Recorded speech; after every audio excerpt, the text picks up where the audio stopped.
One of the biggest pieces of news last week was that Todd Howard had a bad day. He had a terrible, no good, awful bad day where he lost control of his babies. I think it's pretty clear after Asha stepped in. Asha said, Todd, what the hell do you mean that Fallout 5 is going to take 20 years between releases? What the hell do you mean? Todd Drew, Todd Athie, Todd Shua. I don't know other versions of Todd. I think she said, what the hell do you mean Fallout 5 is going to take 20 years? What are you doing? Elder Scrolls 6 is still years away. Are you insane? And I think she came in and was like, Toddrick, that's a good one. I think she came in and was like, I understand that Phil used to let you do whatever. He was Daddy Warbucks. He said, do whatever you need to do, Todd. He'd come in, he'd get you the baby pool.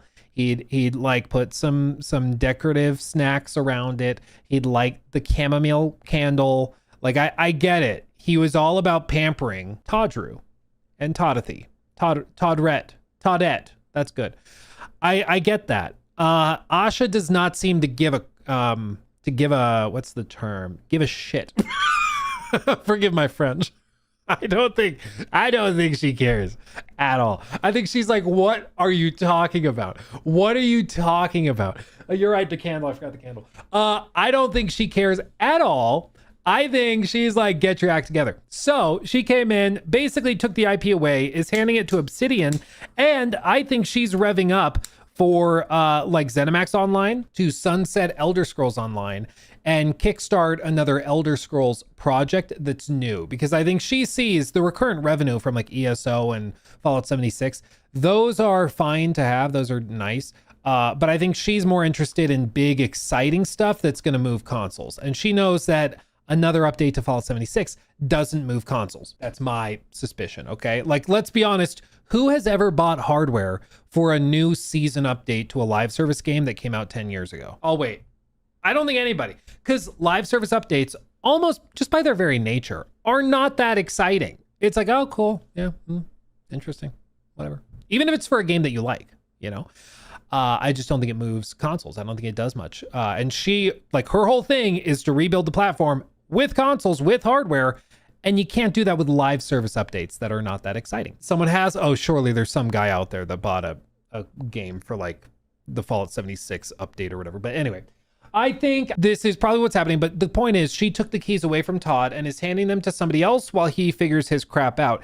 To be clear, people at Bethesda Game Studios who previously were seen as untouchable under Phil Spencer, they were also laid off. People in Maryland were laid off. People in Austin, or Dallas rather. Dallas and Austin were both laid off. I'm not clear if people in Montreal were laid off. That is it more iffy. I haven't seen clear reporting on that. But people were laid off within BGS. And again, when Phil was in charge, they were seen as untouchable. You don't touch BGS. You don't touch the golden gooses, even if the golden goose has not laid an egg in 20 years, you know, or I guess 15, 16 years. Anyway, well, I guess, to be fair, we can say Fallout 4 was a winner. Okay. Fallout 4, I think, was a winner, even if at launch it kind of was more mixed in terms of core fan reception. It did still sell remarkably well. So we'll give them that. 11 years. Okay. But out of all of this stuff that happened last week came a new meme format that I find hilarious. And I wanted to share it with you. Okay. Because I really think it's quite funny. The first one I saw to do this was Der Colonel. And he did a lot of them. I'm going to show you just some of them.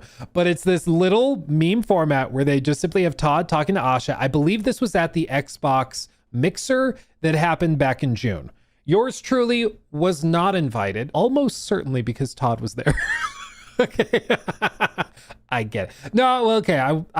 We talked to them, but they were like having us jump through a bajillion hoops. It was like, no, like you could come, but like, you know, you gotta, you can't bring any of your team. And so just be you. And like, we can try to make it work. Like, it was clear that they were trying to find ways to like prevent us from coming. So it was effectively like, you're not welcome. But anyway, this was from that mixer. Asha's talking to Todd briefly.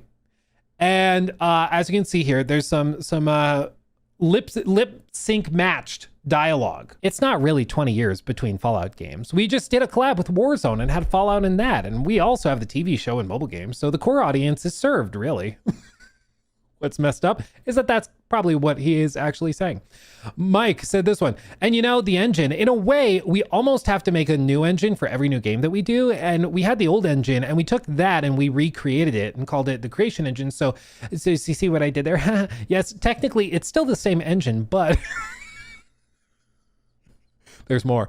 We're actually pumping content out nonstop, Just last week, we added 3 reskins of Power Armor to the Atomic Shop, and we put out a DLC 2 years after 2 years for our 4,000 remaining Starfield players. I sort of view updates like that as game releases themselves. Which he probably does. Yeah. So after that, the community started calling me God Howard.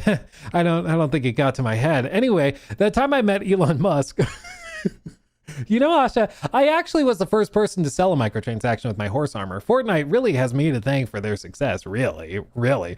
I personally view every Fallout 76 update as its own brand new release in the franchise. Kind of does, though. Every time you ask him about a Fallout 5, he's like, well, look at Fallout 76. Elder Scrolls 6, well, our plan was to re-release Starfield for another 10 years and then get around to it. We'll get there eventually. Yeah, but our gameplay loop was really good in 2002. Updating it would take time away from break room trivia and ESO skin brainstorming lunches, Break room trivia and ESO skin brainstorming lunches. That's basically, I think, most of what's going on there, apparently. So anyway, we told them that they would get a canvas bag, but we didn't actually do the math on it. It turns out the only way that we could afford enough canvas for the press release kits. Anyway, we found a company in China to provide us nylon that looks pretty similar. So we almost have Fallout Shelter 2 ready for launch. Sure do, Asha. It's going to be great. People are going to love it. So we spent about 7 years upgrading to the Creation Engine 2. It was a huge undertaking and time investment because we need these tools to upgrade to make our game. So anyway, we made one game with it, and now we're starting to work on Creation Engine 3, which is literally what happened. Dude, I'm not joking, I made an 8-hour video on Starfield, okay? I have done more homework on this than anybody should have ever done. They said when Starfield launched that was the tech foundation for all the games that would come after, and that Elder Scrolls 6 was going to be built using the same tools that were used for Starfield. That it was going to use Creation Engine 2. That's what was said. What happened? Starfield launched. I mean, no matter what you think, whether the game is good or bad or fun or mediocre, mind-bending or not, it is, without a doubt, unanimously people agree, technologically it's behind the curve. It just is. Like, it is not on par with what other companies are doing. The fact that it is an engine designed for open world games and you cannot explore an open world without load screens constantly, that in and of itself makes it antiquated compared to everything else, which is like pretty clear. Now, having said that, to their credit, it seems like they are working on overhauls. But now the narrative, when Bethesda has talked to media, specifically after the Fallout show, they've said that they are working on the next generation of the Creation Engine, that they are going to effectively do Creation Engine 3. So like it's a joke, but it's not actually a joke. Like they literally are just going to be like, okay, well actually Creation Engine 2 wasn't that big of a leap compared to the competition, so we need to do another leap. I'm sure right now internally their big thing is figuring out how on earth to either minimize load screens or get rid of them. I don't think they can get rid of them. I've talked to modders who like know this stuff backwards and forwards, and they have said to me that like you can't really fix it. It's just how the engine works, where every time you load in, it sets the stage, and it's almost like a chessboard, you know, where like there is the center of the chessboard. No matter what is on the chess set, no matter or what's on the board, no matter how the pieces are arranged, it always loads in with the same basic grid and then fills in from there. And the problem with the Creation Engine is if you start to break out of that grid, stuff breaks, specifically physics and simulation stuff and things like that. So you have to have load screens. So you go inside a building, this chessboard goes away, another one is loaded in, that's where the scene plays out. Same with each and every single map, right? That's how I understand it, at least. And you can't really just undo that. It's not that simple. It would require massive overhauls to the underbelly of how the engine works. Now, is it impossible? Nothing is impossible. Is it ridiculously expensive and a crazy undertaking for something like that? Yes. And whether or not Todd wants to do that, I don't know. I don't know. We'll see with Elder Scrolls 6. We'll see. Quote, we actually see a great deal of value in our fans missing our IP. And hey, maybe they age out, but the stories they tell their grandchildren will fuel our next demographic. Yeah. Yeah. The grandchildren, those are the real players. Those are the ones you really want. Those are the real ones. When you actually look at the numbers, we have far more Fallout Shelter players. So Obsidian can do Fallout, but I want to do the next Candy Crush. Like, again, these are jokes, but like, are they though? Because again, when Todd talks about Fallout, he is very insistent on not just discussing the single player. In fact, it seems like he doesn't want to discuss the single player narrative games. He wants to discuss Fallout 76, the TV show, everything else. Like, he has shifted out of being the guy that makes the single player games, and now he is the franchise guy. He's left being the director and become the executive producer. And it explains a lot of his creative decisions, because he makes a lot more money as executive producer. Tell you what. But that's not what the core fan base wants.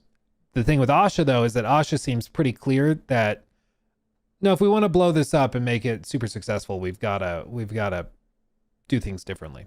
Because no matter what you think about these decisions they're making, I think we can all agree what they've been doing is not working. And they only got an 84. So, I mean, were we really the bad guys? The only reason they met the deadline was because they just asset flipped all of our work from Fallout 3. Yeah, suck it, Obsidian. Suck it. It's so stupid. I love it so much. Michael, you want a new Fallout game, but we have the tremendously successful Fallout 76, and that should hold people over until we get around to Fallout 5. Yeah, exactly. Yeah. Stop complaining. We've got stuff for you. We have a product for people that don't like Fallout 76. It's called Fallout 360. It's called Fallout 3. That's literally what they're doing. Asha wants Todd gone entirely due to his trouble. Well, so here's the thing at the end of this whole diatribe. And this is what's actually causing some meltdowns within different factions of these fan bases. Asha is not a gamer. That is clear, okay? She came from Instacart. She came from Microsoft's core AI teams. She has intentionally been put in position as an outsider.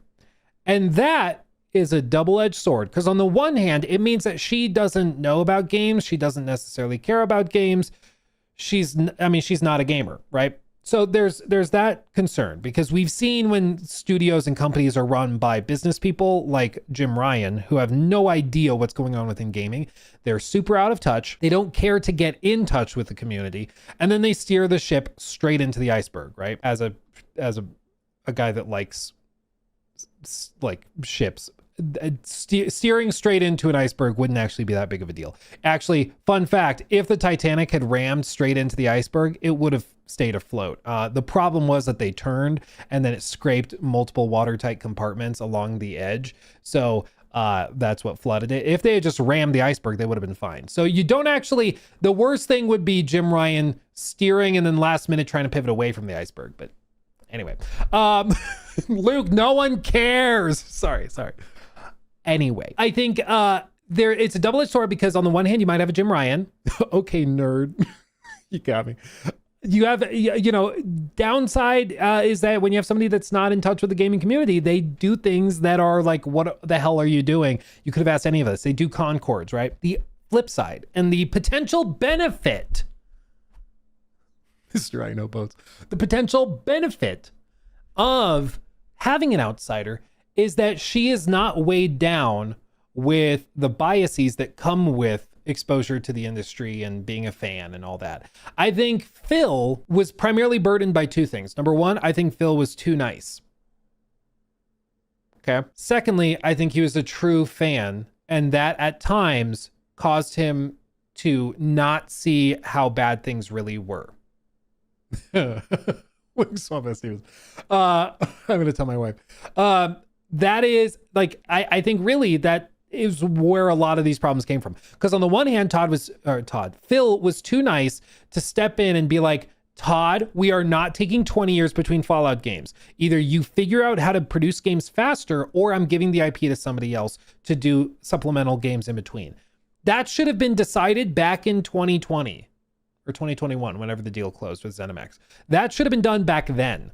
Probably, honestly, we should have had 1 or 2 Fallout games in the last 5 years if Phil were like not trying to be so nice and protect Todd and Todd's feelings. Secondly, because he's such a fan, I think he's struggled with coming in and being like doing the hard thing, even when it's with respected or storied franchises. The fact that Halo is in the state that it's in after all of these years and how many hundreds of millions of dollars is a disgrace. It is ridiculous.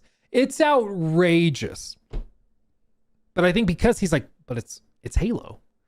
I can't gut what now is Halo Studios or 343. I can't do that. I can't fire everybody in there. Imagine the bad PR. I can't do that. It's Halo. But that's what needed to happen. And same thing, I think because he was a fan or fanboy, whatever you want to say, of like Todd Howard and what he did at Bethesda back in his heyday, I think that clouded his judgment. And so he was like, just let Todd do whatever he wants. And so because there were no standards or expectations, Todd has just taken for freaking ever to deliver pretty mediocre products that have left his own core fan base viciously starved. It doesn't work. So I think that Asha, being a total outsider, presents a real opportunity to step in and do things in a fundamentally different way, which I think could be, pretty clearly, what they were doing before was not working. So maybe it's exactly what they need, is for her to just step in and be like, no, you don't get to spend 20 years on Fallout. No, you don't get to spend 19 years on Elder Scrolls 6. That's ridiculous. We're not doing that. I don't care who you're Todd Howard. Cool. God Howard, all the memes, whatever.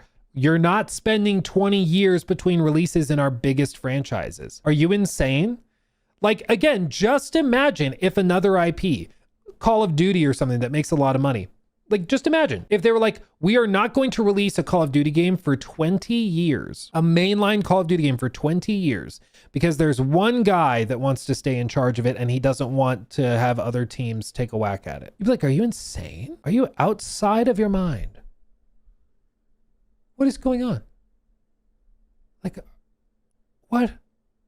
That might help them unironically. Well, so here's where we're going to be when all is said and done. So what I think is happening is that Asha's stepping in and she's going to codify, this is kind of a double entendre. She's going to codify Bethesda's IP. I think what she's looking at is how Call of Duty does things, where she sees that they have multiple big studios. And what they do is they pump out a new Call of Duty every year. She probably is not thinking a new Fallout every year, but I think she's looking at it and being like, hey, back in the day, Ubisoft grew to like a multi-billion-dollar market cap on basically just Far Cry and Assassin's Creed. We're talking pre-Rainbow Six, okay? They blew up in terms of growth and revenue and everything by pumping out annual Assassin's Creed games that were open world adventure games. That's effectively what Fallout is. I know people like to say that they're RPGs. I mean, are they? The old school, yeah, but like more modern ones, like Fallout 3, Fallout 4, like maybe not. But I think she's looking at it. She's like, at the very least, we could pump these out every couple of years or every few years, have a few different studios in charge of them. Like Obsidian is doing Fallout in 2028 or 2029. And then BGS does the one in 2032. And in 2035, they come out with another one. I think that's what she's doing. And she wants to do that with Elder Scrolls as well. And she wants to just get them on a clear and consistent schedule. And that is so different from how things have been forever that it's jarring and people are like, no way, you can't do that. Bethesda makes Fallout. Yes, I mean, barely. Sort of. Do they though? Like, sort of. Not really though. Like, I think she's looking at it and she's like, this is just what it has to be. Now, I'm of the mind that more games are better than no games. And I'm biased here. Okay, sure, I've made my opinions clear. I'm not that confident in BGS's abilities anyway. So if Obsidian wants to take a whack at it, bring it on. If ZeniMax Online wants to take a whack at Elder Scrolls, whatever the spinoff is called, hell yeah, let's give it a shot. Why not? Why not? Get some fresh eyes on it. Get some fresh talent on it. Some people that want to take a whack at it. Why not? Like, I think, honestly, part of the concern has been that you get another team to make a Fallout game.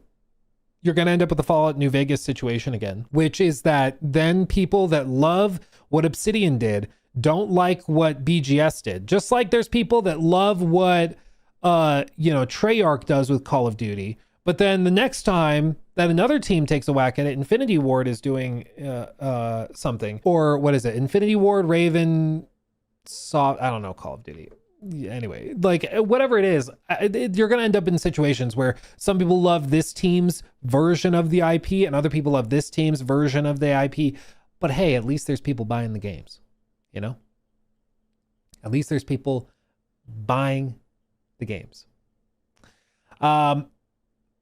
Imagine Fallout 1997, Fallout 2 2017, Fallout 3 2037, Fallout New Vegas 2057 just wouldn't happen, but it's currently happening.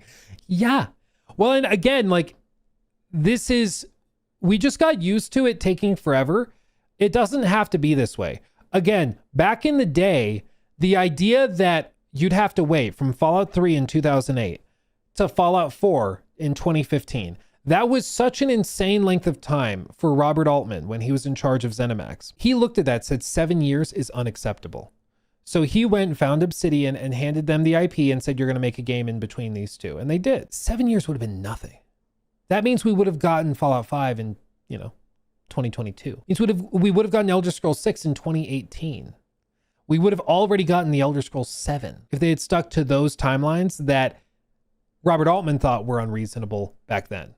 Sure, dev timelines shifted. Yes, we tossed in Starfield in the middle of that. That extends things.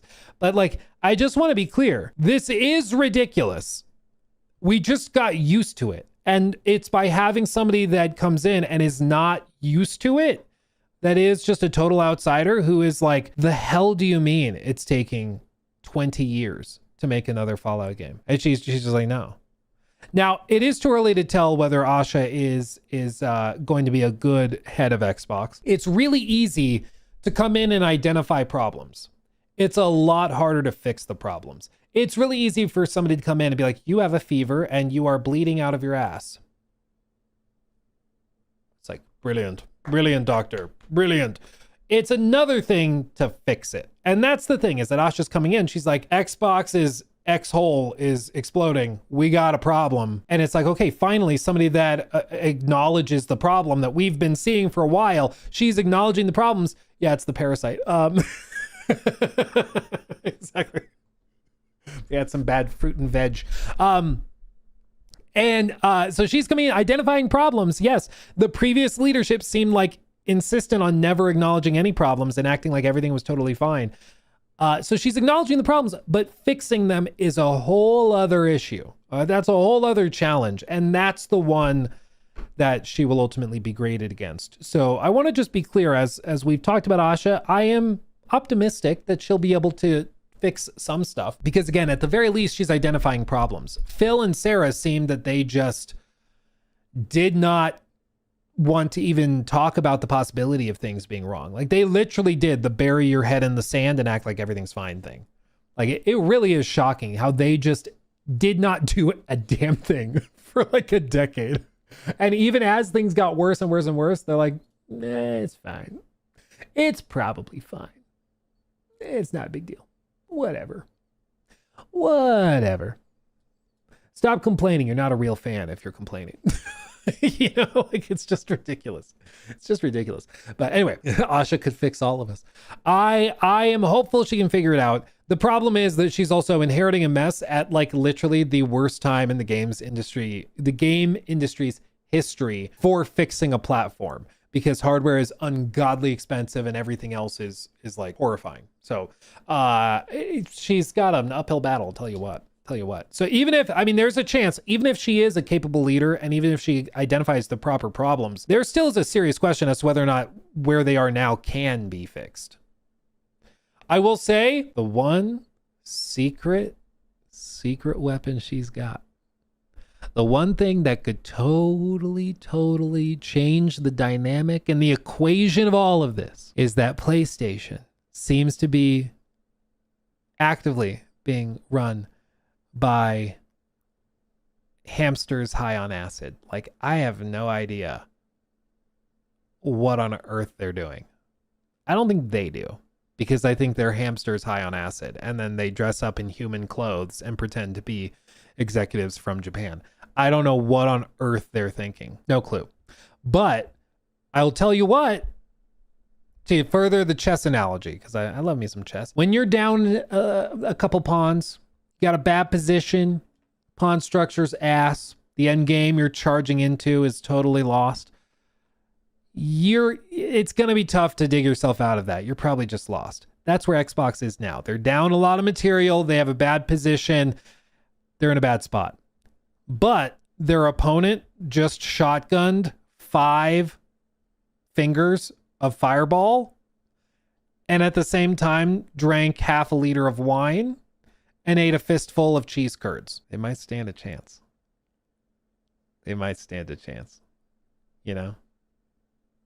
Because even if you're on the back foot, if your opponent is drunk and puking, you at least have a chance. And that seems to be where Xbox is now. Like, they are going up against an opponent in Sony that is trying to do everything wrong possible.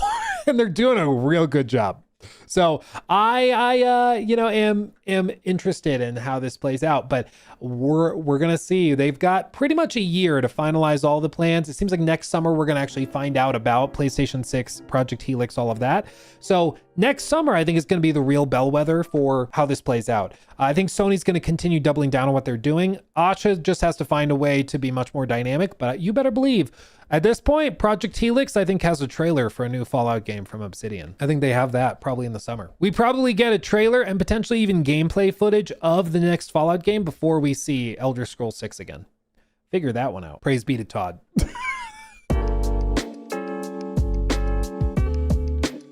He took my thing.